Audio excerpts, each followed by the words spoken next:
je reviens vers les grands pour terminer le fond qui va nous servir à faire l'abécédaire au-dessus du tableau à partir de l'œuvre d'art de Calder pour faire notre abécédaire en attaché.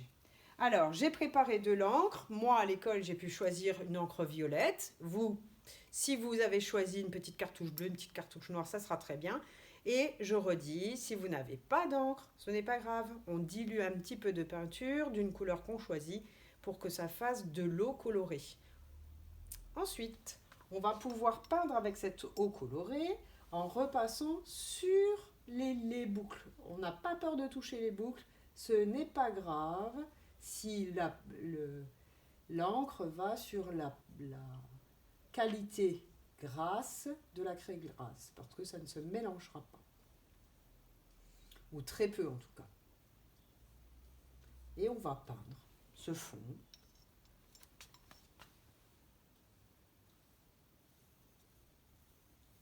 Alors c'est pas grave si on met des petits coups de pinceau parce que c'est joli. Si vous regardez les exemples que je vous avais fait avec l'encre grise, on voit des petits coups de pinceau mais c'est joli. Donc je rattrape mon encre, hop, et je vais l'étaler. Alors c'est pas parce que je peux laisser des petits coups de pinceau que je barbouille. Non, je peins quand même de la gauche vers la droite, je fais quand même attention à ce que je fais pour que ce soit joli. C'est pas le moment de gaspiller, hein, bien sûr. Et je ne vais pas dans les boucles où j'ai mis de la gouache, parce que la gouache, par contre, c'est une peinture à l'eau qui ne va pas supporter qu'on aille avec de l'eau dedans. Elle va devenir de nouveau mouillée, elle va couler et vous serez déçus. Hein. Hop. Regardez comme c'est joli déjà.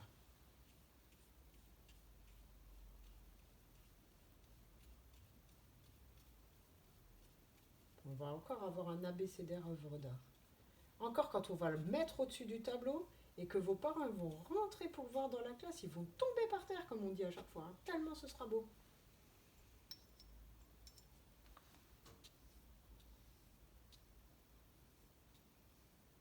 Je peux même repasser sur ma signature, ça n'enlève pas ma signature.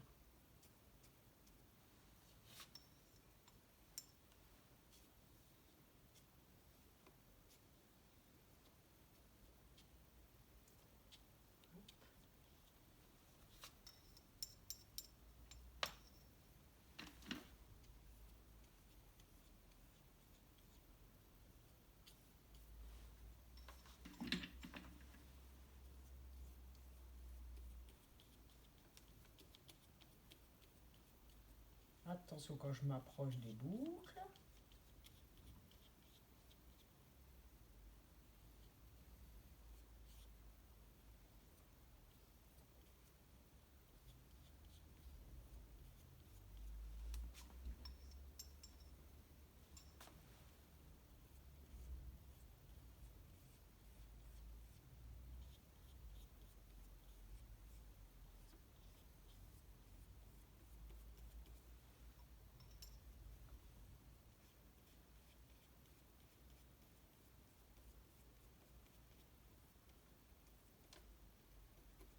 Hop, j'avais mon petit aimant. Et l'autre.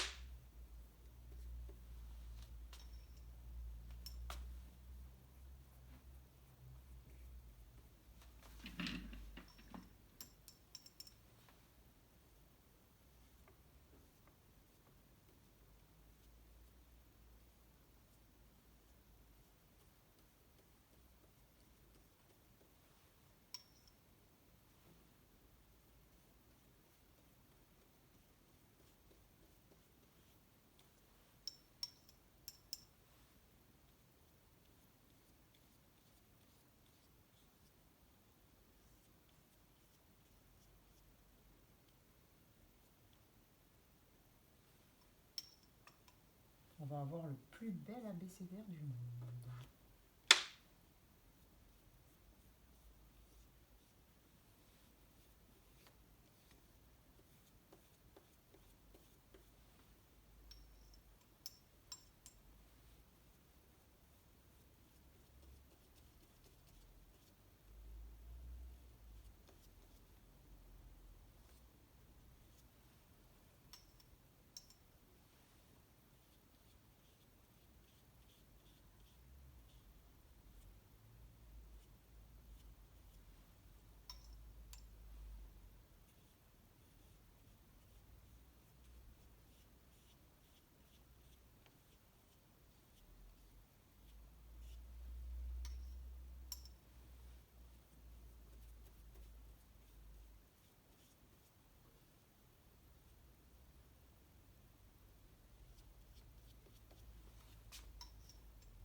mon petit aimant. Ouh là là, il faut que je rattrape l'encre avant qu'elle ne coule dans la gouache. Alors ça vaut peut-être le coup par contre de ne pas faire comme moi, de ne pas le peindre en position verticale, mais au contraire de mettre votre feuille à plat sur une table ou un bureau, parce que comme ça vous ne risquez pas de devoir faire comme moi, de devoir rattraper les gouttes. Mais pour moi, pour la vidéo, c'est mieux, comme ça vous voyez bien.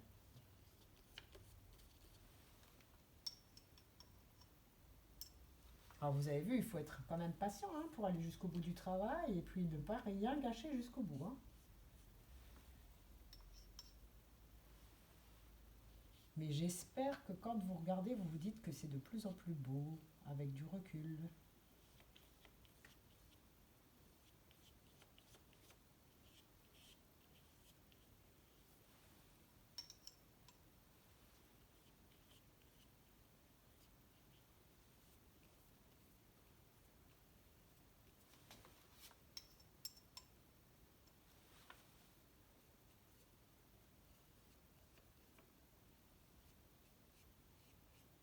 Attention à cette petite goutte. Hop.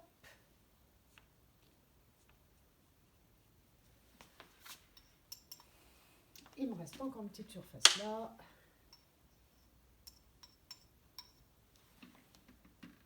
Et mon fond, en faisant comme Calder, sera terminé. Il n'aura plus qu'à sécher. Voilà, beau travail d'art plastique pour les grands. Alors ensuite, vous laissez bien ça sécher. Et pendant ce temps, je vais vous envoyer des lettres de l'abécédaire. Et puis pour Sohan, je vais lui préparer dans sa pochette.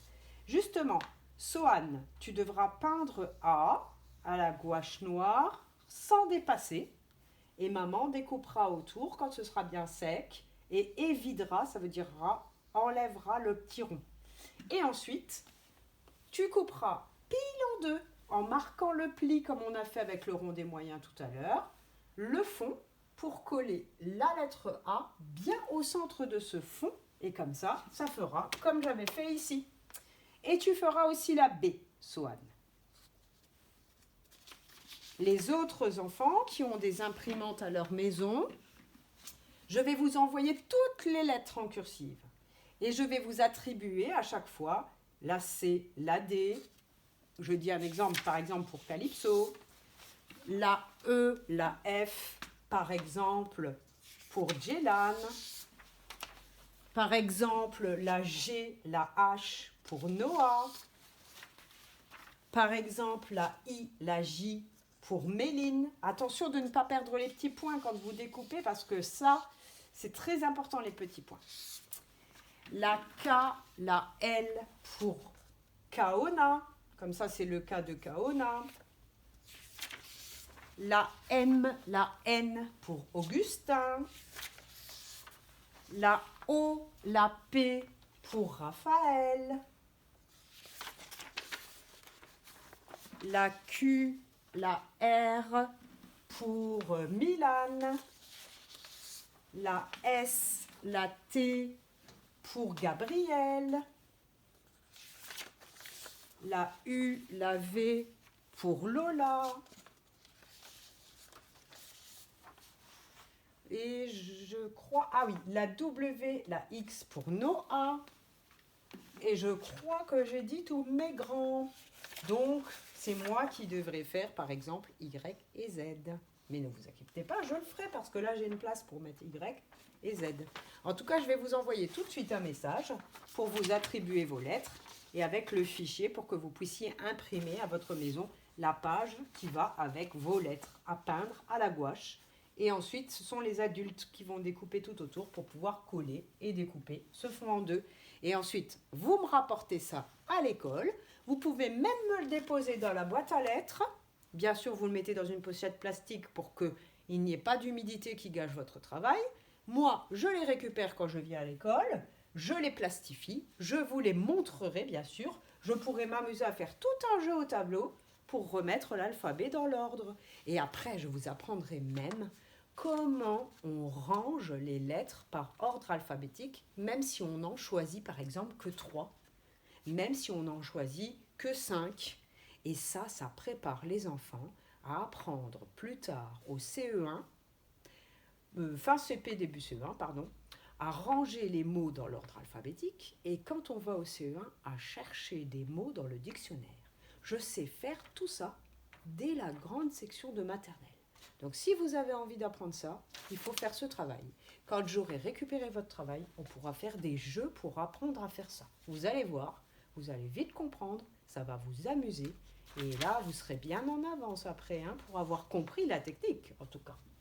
Allez, bonne soirée!